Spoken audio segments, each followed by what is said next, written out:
Pilatus berkata, kamu raja, kamu orang Yahudi. Kamu raja orang Yahudi. Tuhan Yesus bilang, kau sendiri yang mengatakannya. Lalu Tuhan Yesus memberikan satu jawaban yang luar biasa bahwa kerajaanku bukan dari dunia. Ini berbicara begini, sistem dunia, bukan dari sistem dunia, tapi dari kerajaan Allah, kerajaan sorga, sistemnya. Tuhan itu berkuasa loh di sorga dan di bumi. Amin. Dia katakan kepada murid-muridnya pada waktu murid-muridnya mau melihat dia untuk terangkat ke sorga. Ada yang menyembah dia, sebagian yang menyembah dalam keraguan. Apakah Yesus yang harus disembah?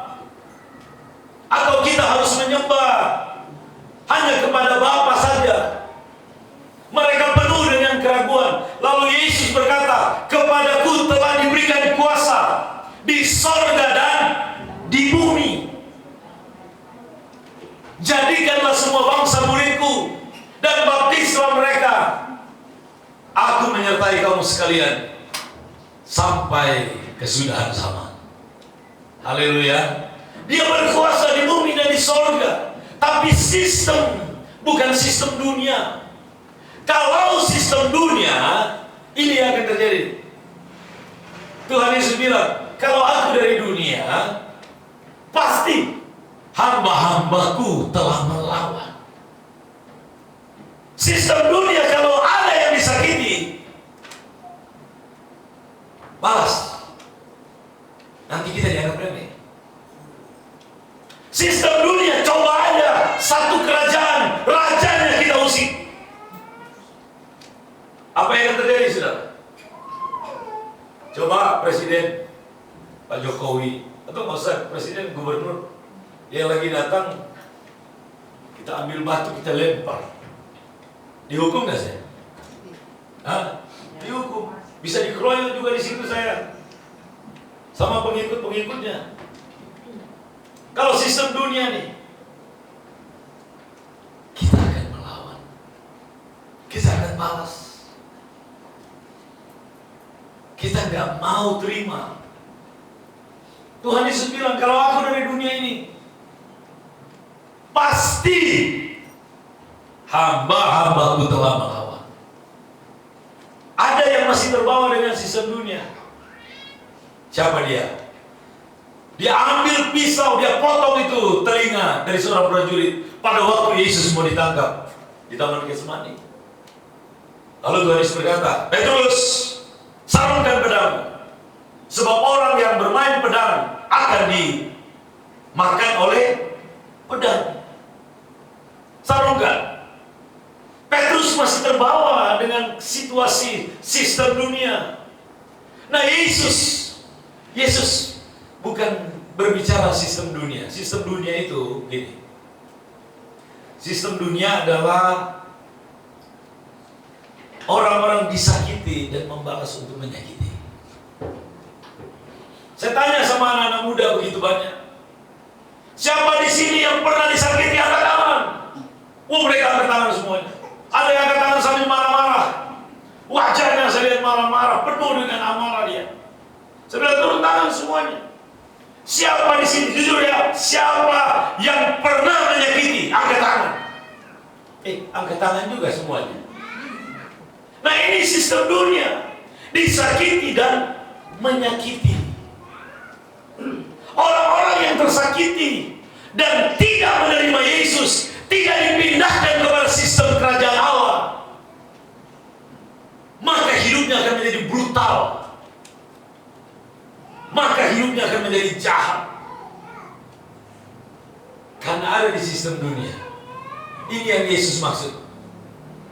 Kita ini bukan dari dunia ini, kita ini perantau. Haleluya. Amin. Tapi kita masih ada di bumi, sistem kerajaan surga kita terapkan. Haleluya. Jadilah kehendak Tuhan di bumi seperti di surga. Haleluya. Amin. Jadi kita ini ada, makanya Tuhan itu selalu bilang sama kita, jangan balas kejahatan dengan kejahatan. Balaslah kejahatan dengan kebaikan. Apakah bisa? Kalau saudara mengerti mengerti tentang sistem kerajaan Allah berbicara kasih, kita nggak akan pernah balas. Kalau ditampar pipi kiri, kasih pipi kanan. Apakah mampu? Pertanyaannya, berdoalah bagi orang yang menganiaya kamu. Dianiaya kita disuruh berdoa. Sampai saudara, saya 4 tahun yang lalu diundang ke Surabaya, lalu dialog lintas agama. Waktu itu menjelang Natal. Jadi saya mewakili hamba Tuhan Kristen. Dibahaslah soal Natal. Lalu seorang ustaz berkata begini, ini orang Kristen ini bodoh. Saya bilang, kenapa Pak? Bapak bilang bodoh. Iya, rumah ibadah dibakar. Mereka enggak melawan. Nangis ya, mengecam dia, tapi enggak melawan. Coba kalau rumah ibadah kita perang. Lalu ada hal yang paling bodoh, saya mau tanya nih sama Pak Pendeta. Kalau ditampar pipi kanan, ditampar pipi kiri, kasih pipi kanan. Betul begitu ajarannya Pak Pendeta? Saya bilang betul. Oh, kalau begitu saya mau coba. Dia ingin uji sama saya, saudara. Saya bilang, tunggu Pak, sebelum Bapak tampar saya akan sedikit menjelaskan, saya nggak akan balas. Di dalam Alkitab berkata, pembalasan adalah hak Tuhan. Lalu kami ini disuruh oleh Tuhan, jangan balas kejahatan dengan kejahatan. Dianiaya pun kita harus memberkati, bukan mengutuk. Kita nggak boleh mengutuk, saudara. Waktu kejadian bom di Surabaya, saya salut dengan pastor di sana, Romo di sana. Dia berkata, kiranya Tuhan mengampuni orang yang melakukan bom bunuh diri dan keluarganya. Dia hanya mengecam, dia tidak mengutuk. Kecam sama kutuk beda. Tuhan kan bilang, jangan kamu mengutuk. Mengecam ya, jangan itu sampai terjadi lagi. Tapi untuk mengutuk, kita nggak boleh menghakimi kan. Justru Tuhan bilang, berkati. Saya bilang begini, sebelum Bapak tampar saya, Tuhan gak pernah selalu balas, gak pernah. Tapi Tuhan itu sang pembalas. Ketika orang-orang percaya kepada Yesus dianiaya, mereka akan tetap bertumbuh. Dan di mana terjadi tempat aniaya, di situ akan terjadi bencana alam. Saya bilang, Tuhan itu melakukan pembalasan. Karena pembalasan adalah hak Tuhan. Kalau kita ditindas, Tuhan pasti balas. Dan ngeri benar orang yang jatuh ke dalam tangan Tuhan yang hidup. Amin. Bapak boleh tampar saya, tapi saya katakan, Tuhan Yesus akan balas ke Bapak. Silakan Pak. Gak berani dia. Gak berani dia. Karena kalau Tuhan balas, saya nggak akan doa minta Tuhan balas. Sudah tertulis, pembalasan adalah hakku, hak Tuhan. Jangan menuntut pembalasan. Tapi nggak ada yang pernah luput orang-orang yang melakukan kejahatan kepada anak-anak Tuhan pasti dibalas oleh Tuhan. Banyak kisahnya, saudara. Saya belum lama pulang dari Pangkalan Kerinci di Riau. Aniaya, ancaman buat gembalanya. Dia ancam begini, pokoknya pendeta ini harus mati dalam waktu 3 hari. 2 hari kemudian dia yang mati, saudara. Heboh langsung karena dia sampaikan ini, saudara. Dia bicara di banyak orang. Orang kaget dengar dia mati mendadak. Akhirnya orang takut sama pendeta ini. Gerejanya bertumbuh jadi besar bagi kemuliaan. Haleluya. Ini ajaran sistem kerajaan Allah. Nah, banyak kita ini sudah ikut Tuhan, tapi kita nggak ngerti ini. Kita masih terbawa dengan arus dunia. Makanya kita perkelahian masih ada, iri hati masih ada. Kita kadang-kadang ditipu sama iblis nih, sehingga kita masih egonya kuat. Jangan coba-coba, nggak remeh. Kita melawan, kita menantang. Kalau mau perang, kami siap perang. Mereka nggak ngerti firman itu. Betul saudara. Tuhan Yesus nggak pernah ajarkan itu. Kalau ada ayatnya dalam perjanjian baru, kalau perjanjian lama, ya Tuhan bilang tumpas. Ada pembelaan, ada pengkhususan bagi bangsa Israel, umat Tuhan. Yang lainnya nggak ada urusan sama Tuhan. Tuhan nggak pernah intervensi. Mereka mau hidup-hidup, mau mati-mati. Tapi kalau bangsa Israel ada intervensi ilahi. Tuhan jaga, Tuhan lindungi. Ada janji Allah. Itu perjanjian lama.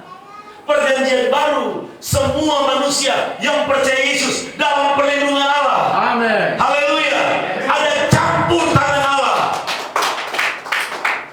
Saya puji Tuhan berpulang lagi dari Israel kemarin. Bukan bohong-bohongan, memang ada doa dan saya suka untuk belajar. Jadi, saudara, perjanjian baru nggak ada lagi. Kalau dalam perjanjian lama ada ayat-ayat Tuhan bilang jangan sisakan. Ambil semua, jarah semua, bunuh semua, ada. Sampai orang Israel sampai hari ini ada buku perangnya.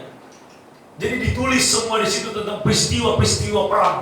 Ada dalam kitab Keluaran, ada Ulangan, ada. Tapi nggak detail. Mereka punya buku perang. Sampai hari ini, saudara, mereka masih pakai sistem ini.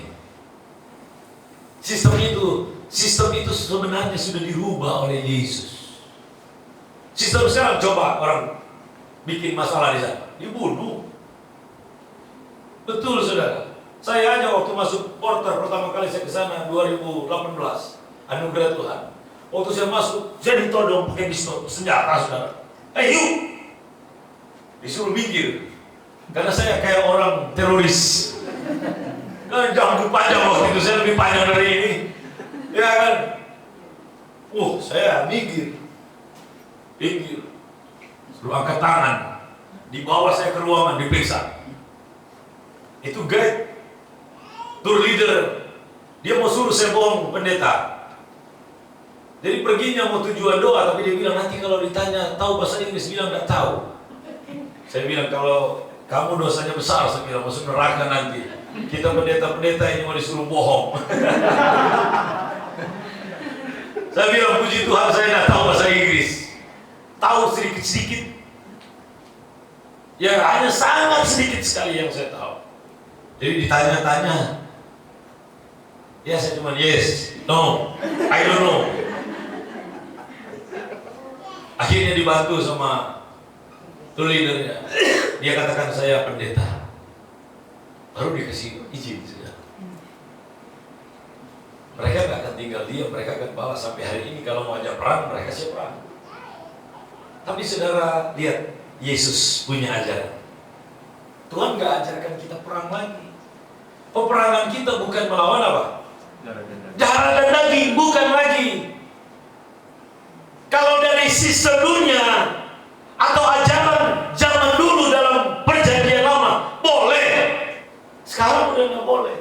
Tapi sudah lihat pertumbuhan kekristenan. Banyak yang gak ngerti, makanya ada perang. Saya belajar lagi kemarin ke Turki, kami pergi bawa bantuan di Turki yang terjadi bencana alam. Sudah perbatasan dengan Syria. Kami pergi 4 orang ke sana pelayanan, pergi ke kota Hatay, Antioquia. Yang dulu di Alkitab itu Antioquia. Di sana pertama kali sebutan Kristen. Orang pengikut Yesus disebut Kristen. Lalu kekristenan bertumbuh besar di sana luar biasa dulu. Sekarang apa? Tidak ada lagi. Hanya satu gereja tertinggal dan sudah jadi museum. Ada kota tua di situ. Pemiliknya dulu adalah orang-orang yang percaya Tuhan Yesus. Tapi semuanya sudah berubah jadi Kedar semua. Aniaya itu terjadi di sana. Di Turki, pergi ke Istanbul. Ada gereja yang sudah berubah menjadi masjid. Kenapa terjadi? Siapa yang salah? Nggak ada yang salah. Semua salah. Dalam pengertiannya begini, sistem dunia itu masih digunakan. Makanya peperangan, lihat ada perang salib. Apakah Tuhan suruh kita perangnya begitu?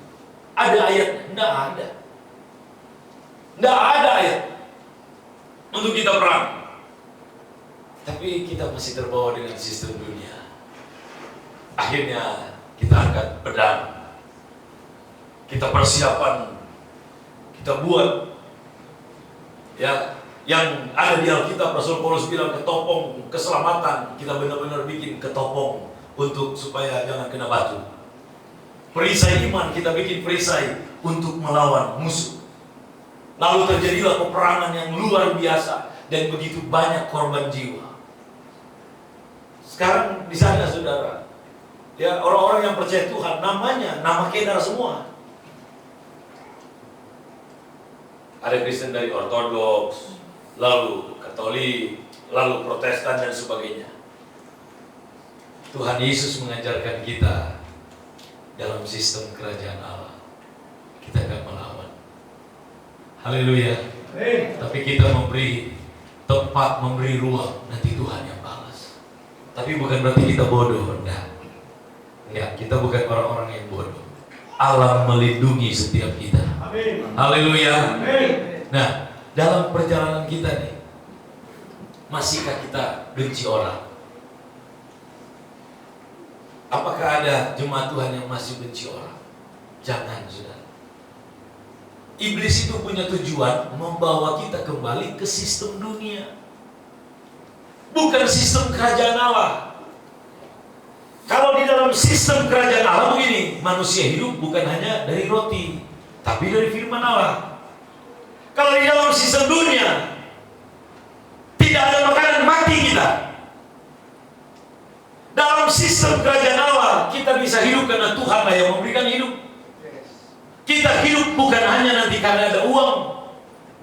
Kita hidup bukan nanti ada pekerjaan. Kita hidup bukan nanti semuanya ada. 5 roti dan 2 ikan bisa kasih makan 5.000 orang laki-laki. Berarti udah banyak, sisa berapa? 12.40. Saudara lihat, ini adalah bicara sistem kerajaan Allah, bahwa kita tidak lagi khawatir dengan kehidupan, bahwa kita tidak lagi membalas kejahatan dengan kejahatan. Kenapa banyak anak Tuhan masih jahat, masih korupsi, masih nipu orang? Dia takut nggak makan, dia masih terbawa